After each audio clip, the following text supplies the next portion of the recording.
We are here with the REACH program. Charity Corman is our health promotion coordinator. She runs REACH. Charity, thank you for joining us. We have two of our REACH peers. Gabriella Maher is a junior REACH peer. Emma Robison is a sophomore REACH peer. Ladies, thank you all for joining us today. And Charity, let's start with you. Tell us a little bit about what is REACH. We hear REACH here on campus. What is it? Awesome. Well, thank you for having us, Gabe. So REACH stands for Real Education About College Health, and it is a peer education program where each semester in the fall and spring, we have a group of about 12 to 14 interns who go out throughout the campus performing street outreach and talking to their fellow students about various health topics that are relevant to undergraduate and graduate college students. And I'm willing to bet that students who are listening to us today have seen the REACH peers out, whether it's a tabling event in the Union, a dorm storing. Where are some of the places that the REACH peers go out to? Oh yeah, absolutely. So they do their outreach in pairs, and you'll see them from anywhere from the Spine and the Marketplace. They will go to different residence halls.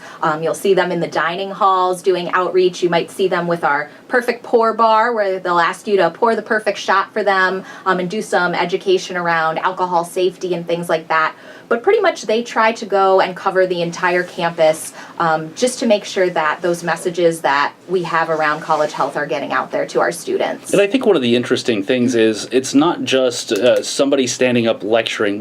Peer education is using the fellow peers to talk to their classmates. And for any of the three of you, how is this a model that's effective to be able to go out and educate people your own age as opposed to, sitting in a lecture hall listening to somebody who's been out of college for 30 years?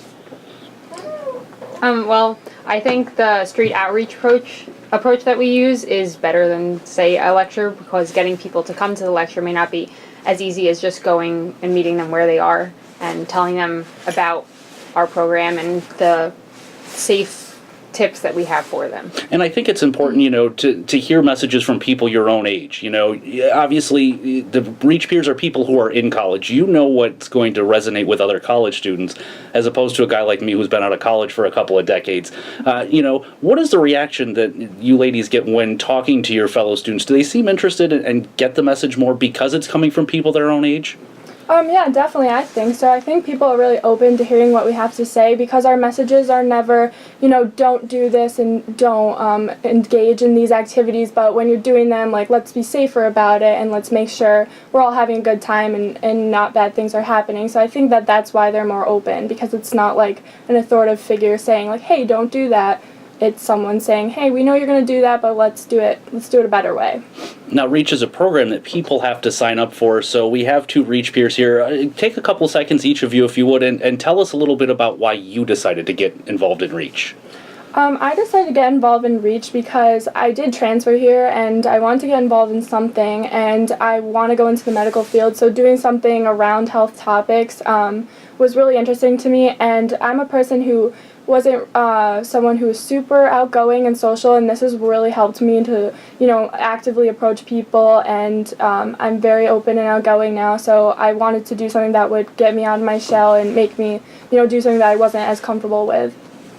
I actually heard about REACH through a friend who was a REACH peer, and she raved about it. She said she loved the program, so I looked at it, and I've always wanted to do something where I'm helping people.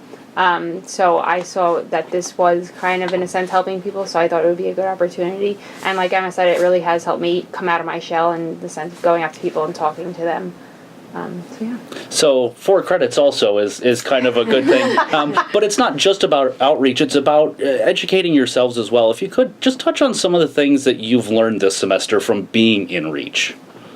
Besides all the different health topics like safe sex and cold and flu and all this actual information I've learned, I've also learned a lot of the resources that we have on campus. A lot of these things I didn't know, especially transferring in, and I think a big part of our outreach is to teach people about where they can go if they have questions or need help. So I've definitely learned a lot about that, which has been really helpful.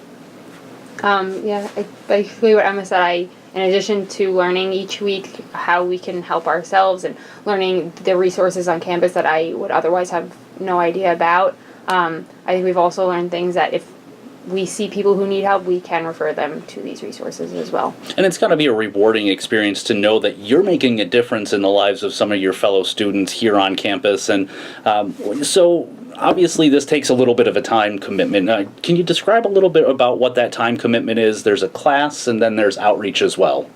Yeah, so REACH is a 4-credit internship, and you have to do 120 hours throughout the course of the semester, whether it's the fall semester or the spring semester. And we meet for 4 hours every week for class, so we usually meet on Mondays and Wednesdays, 2 hours each day.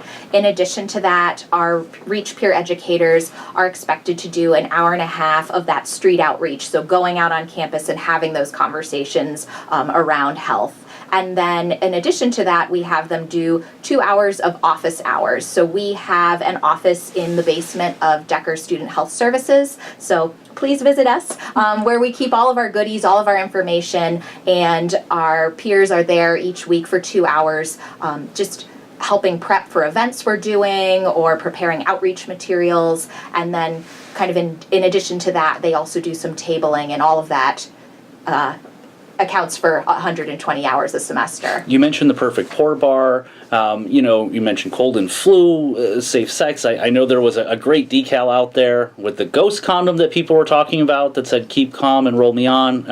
So a lot of these giveaways aren't just, oh, hey, check out, this cool sticker I just got, but it's really an educational tool that your group uses. How important is it to have those things that students can walk away from meeting you and that conversation with as a reminder, as opposed to just you stop someone on the street for 20 seconds, talk to them, and they walk off. But to be able to take something with them, how important is that?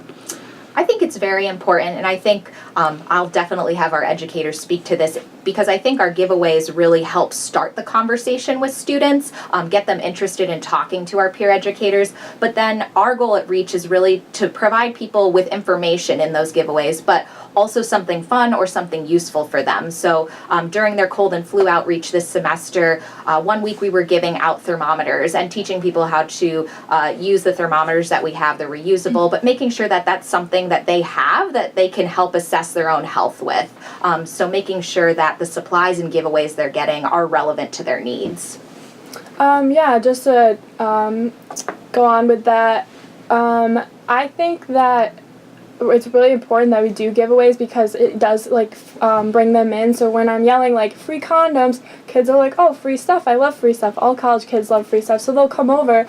But then in these safe sex kits, we have information on STI testing on and off campus. So not only are they walking away with things that they maybe want or they use and it's free, they also have stuff when they're opening it oh, maybe I should get myself tested. So I think that's really important. And I think it's an important thing you pointed out. This is students walking up to students to talk about some very difficult topics sometimes. So I urge any of you, if you're walking by in the Union or you see anyone in their green jacket that says REACH and they have some stuff, to actually listen to what they're talking about. Because, as Charity mentioned, it's real education about college health. These are things that affect all of our students on a day-to-day basis, whether it's the importance of a good night's sleep or getting a flu shot or, safer sex. There's a lot of very interesting topics, and all of it relates to the students here on campus. So for our REACH peers, what has been the best part? If you had to advertise REACH and tell students who are listening why they should get involved, what has been the best part of being a REACH peer for you? For me, I think the best part is knowing that what we're doing is impacting maybe, if not everyone, a portion of people that we are talking to, and knowing that we're getting a word out there for things that they could use to help them with anything from sleep management, which is definitely a big is lacking in college students, to STI testing as well, and even things such as the University Counseling Center if people need that. So knowing that our message is helping people is definitely a very rewarding thing. I think for me, getting out and getting involved, being at different events, tabling, and getting to meet so many different people has been really good for me. Also, not only me getting out of my comfort zone, but seeing other people become more open and talking about these things. I know I was doing an event once where we were doing condom demonstrations, and 2 people had walked by and was like, no, I'm very uncomfortable by that, and they ended up coming back 5 minutes later and, actually opened up and was like, okay, I will do that for you. So it's really cool to see people, becoming more comfortable and being like, hey, this is something that's going on. Maybe I should learn about it. For college students, how important is it to have a program that helps to start a conversation? Especially, you mentioned the safe sex. These are a lot of topics that some people don't talk about ever. So to have college students be able to start this conversation, how important do you think that is?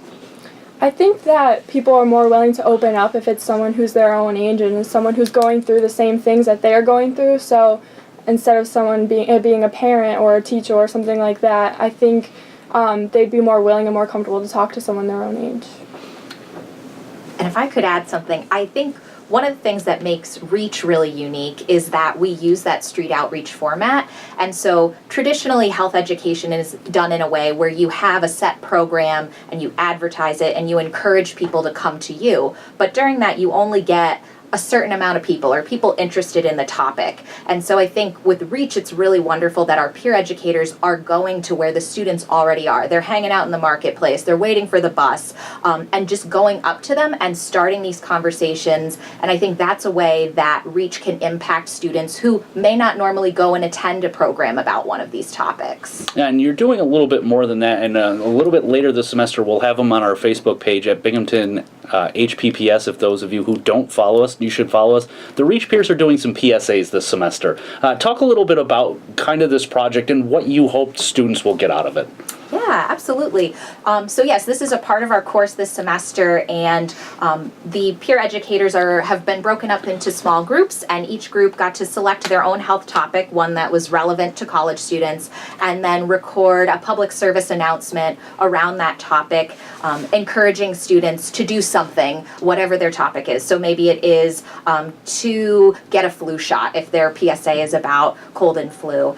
And really my hope was to show our peer educators that health education happens in many different ways and in many different forms. And I think things like public service announcements and marketing campaigns can be a really powerful tool in educating people and also encouraging behavior change around health behaviors. And I think it's also just a unique experience to be able to create a short message that's really focused on one thing and be able to record that and then hear your message played throughout campus and knowing that others are hearing it and getting it, information from that. You ladies are doing the PSAs currently. Tell me a little bit about this process and what you've taken out of it. I think it's been a really awesome experience.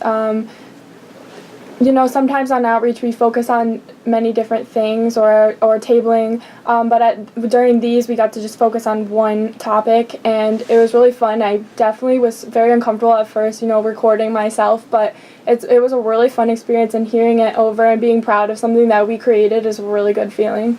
Without giving too much away, what's the message that your PSA is on?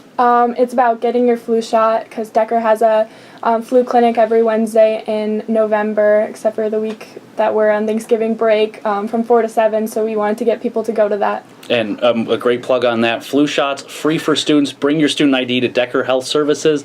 Of course, getting a flu shot is very important, especially as we all know winter is coming. And not the Game of Thrones winter, but actually winter here in the Northeast is coming soon, so it is very important to get your flu shot. Tell us a little bit about your PSA. Again, not giving too much of the message away and kind of what you've taken out of it. My PSA was about measuring your shots in a solo cup. So as REACH peers, we kind of have a risk reduction model, so we don't tell people, don't do this. We say, if you're going to do this, here's the safe way to do it. So me and my partner created a message to kind of inform people a safer way of drinking. I think it was definitely a lot of fun. We got to hear some of our other peers' messages before we recorded, and they sound really good. And I think you brought up an important point. The REACH peers, when they're out, they're not telling you not to do something. They're not there to scold you like a parent. It's more of an, if you're going to do this, here's some things to look out for. How important is that you're not talking at people, but you're engaging in a conversation, and you're starting with, if you're going to engage in this behavior, this is a way you should go about it, as opposed to, you shouldn't do this. How important do you think that is? I think it's really important, because I feel like people are more willing to listen and take your advice if they're knowing, hey, hey, maybe these people do it too, and they're just trying to help me out and make sure that we all stay safe, because we're all friends, we're all peers, we all go to the same school, we're all in the same situation. So I feel like they're more open to taking what we have to say and actually listening it and actually internalizing it and using it when they're out or doing whatever activity. And when people think of health, they think of like anatomy and things along those lines. But you actually, and you've touched on this, we talk about topics that affect a college student's life on a daily basis. So to be able to not scold them and not say, don't do this, but here's a better way to think about something. Has that been easier to start conversations, do you think? I think it definitely has. When you tell people don't do something, I think maybe their initial reaction is, oh, I'm going to do it anyway. And I think even saying to people don't do something, they're not going to listen to you. So by telling people a safer way to engage in these activities is more beneficial to them and more beneficial to us getting our message out to people. Now, your time in REACH is coming up pretty soon. It's at the end of the semester, being a semester long, but we're looking ahead to next semester, and we're starting to take some applications for people. So, Charity, if you could touch a little bit about the application process. Yeah, absolutely. So we are currently accepting applications, and students can apply through Be Engaged. Our page on Be Engaged, we have a form there. It's a rather simple and short application, and then we just ask that students submit their resume along with the application. And after that, everyone who applies gets an interview, so they will have an in-person interview, and then we do kind of a group process at the end where all of our candidates have to accomplish some team-building tasks together, and then from that we select about 12 to 14 peer educators who would be our REACH team for spring 2018. When's the deadline to apply? It is November 17th. So in a couple of weeks. Yes, so coming up. If you're interested, and it's something else you brought up in there is there's an interview process, a resume process, and an interview process. For you ladies, how important was that to kind of be able to go through that? Because obviously, senior year rolls around, you're going to be applying for jobs and have to go through that process. So the process of writing a resume and going through the interview, how beneficial do you think that was? It was definitely very helpful. I think resume writing is something that, I'm not very great at. So I think having to put down my qualifications on the paper and send it to people, and then going through the application process, which the group interview, not to give too much away, but it was a lot like what we do in REACH. So just being thrown into it was definitely helpful instead of like being kind of babied into the process. And you transferred in here, so for you, it was kind of not only were you going through the application process and an interview process, but you were meeting some people along the way. Yeah, I don't know. I think it's good to have this application process, because once you get in, you feel like a sense of pride, and it was definitely very good practice, because like you said, you're going to have to be doing interviews, almost for the rest of your life until you get a job that you'll stay into. But I got a workshop in high school on writing applications and writing resumes and stuff like that, so I thought it was really fun to be able to use that knowledge and try to write down and see actually what I've been involved in that I could write down and send in. So it was very humbling, but it was good. So the applications are due the 17th. If somebody is selected after they go through this whole process, do we know when students should look out for an end date of yes, I'm in, or no, I'm not? Yeah, so we would be making a decision the end of the first week of December, and then we mail candidates a letter, and then essentially they need to respond to us by about December 22nd, I believe is the day, just to let us know if they anticipate being in our spring 2018 team or not, and then of course it would start with the first week of classes. And we're not done with our REACH work. I know De-Stress December is coming up in a few weeks. We have, Thanksgiving is coming up. I'm sure you'll be doing some outreach on, Thanksgiving and alcohol safety around Thanksgiving. We all know that the evening before Thanksgiving, or Thanksgiving Eve, is one of the biggest drinking days in the country. A lot of people are going home and being with friends again, so I'm sure there's going to be some outreach about that. What else do we have in store for some students this semester? Yeah, so the end of the semester, we are really pushing stress management and sleep awareness. So we're starting to put together all of our outreach materials for that. We are going to be involved in De-Stress December. And like you said, we want to do some more education with the Perfect Pour Bar around Thanksgiving and also SantaCon, because we know both of those could be big drinking days for our students here. I think in addition to that, we do a lot of work with the Say Something campaign, which is a bystander intervention campaign, encouraging Binghamton University students to say something when they see problematic or worrisome behavior. And so we are continuing to push those messages out through the end of the semester. And we also have Say Something t-shirts that we are now giving away to people who are either wearing the decal or button on their bag, on their person, on their water bottle. If it's visible to us, they have the chance to win a t-shirt, which is pretty exciting. So if you want a chance to wear a t-shirt and you want to get one of those decals, what do you have to do? You have to talk to one of our peer educators. See how we bring that full circle? Educate yourself about being a bystander, have a chance to win a t-shirt. But that's really the idea of this. There's some incentive. It's not just, as we've mentioned multiple times, it's not just a lecture. There is a learning opportunity, but there's also a chance to get some great free stuff. Yeah, absolutely. Another event we have coming up that I hope people are looking for our posters, they'll be coming out soon, is we're doing it In Their Shoes through the health education program, and REACH will be partnering with them to put that on. And that's kind of an interpersonal violence and domestic violence awareness program that is happening in mid-November. And you'll see some posters from that. I have some very talented interns who are designing those posters, so they shall be out soon. There also is a way to request REACH and have them come do a program. What is that process like? So if you're a resident assistant or the head of a student group and you say, hey, after listening to this, I really like what this group does, I want them to come to our function. How does somebody go about doing that? Yeah, so there are two ways. One would be to submit. We have a Google form that can be accessed through the health education page on the Binghamton website. So they can access that form and fill it out, and it is submitted to our email, or they can email us directly at reach@binghamton.edu and just say, I'm an RA or I'm putting on this event and I'm interested in partnering with REACH. We ask that all requests are 2 weeks ahead of the event at least, so that way we have time to really collaborate with whatever group that is and put together a meaningful program. But we do programs on anything from sexual health to alcohol to tobacco to stress management to any of our topics, and so it's something that we're really willing to work with RAs and other groups if they're interested in putting on some kind of event. And you're listening to the Weekly Wellness Update here on WHRW, and we're here with the REACH interns and the Health Promotion Coordinator, Charity Corman. And I know one of the things that I hear just walking around campus that everyone seems to love is the Perfect Pour Bar.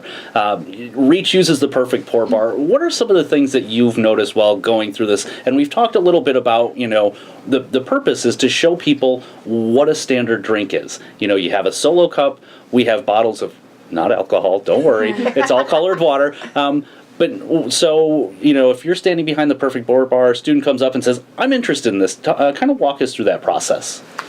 So it's a very funny thing to table at, because I think people always think it's real alcohol, so they'll be like, oh, you're giving us shots? And we're like, not really.